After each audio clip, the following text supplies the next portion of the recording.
My mother's 5 foot tall, about 105 pounds, but she comes from Russia. She's a tough little babushka. You don't mess with my mother. She grew up through the Depression, so the #1 rule, you don't waste anything, especially food. Whatever you didn't eat one night went into what you were having the next night. By Friday, you had 5 days mixed together. One Friday, I was 14 years old. I remember like yesterday. I sat down at that dinner table. My mom was mashing potatoes by hand.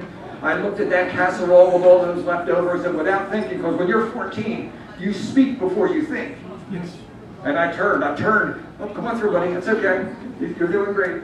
I looked at this casserole and I said to my mother, do we have to eat this junk?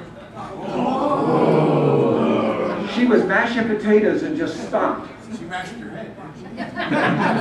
Don't get ahead of me. Been there, done She looked at me and looked at that potato masher and went, she popped me in the head with the potato masher. I got tears in my eyes, I got mashed potatoes on my shirt. I looked at my brothers and sister who were looking at me like, what are you going to do now?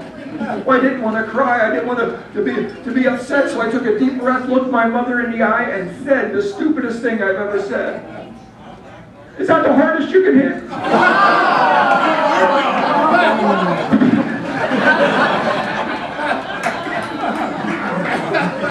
When I came to,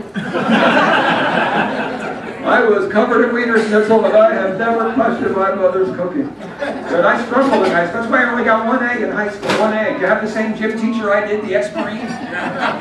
Car, haircut, muscles bulging, USMC tattoo, coach football, loved gym, but he had to teach health and he didn't want to. One day he walked into health class. Today we're going to discuss the human skeleton. Gordon, get up here and take off your shirt.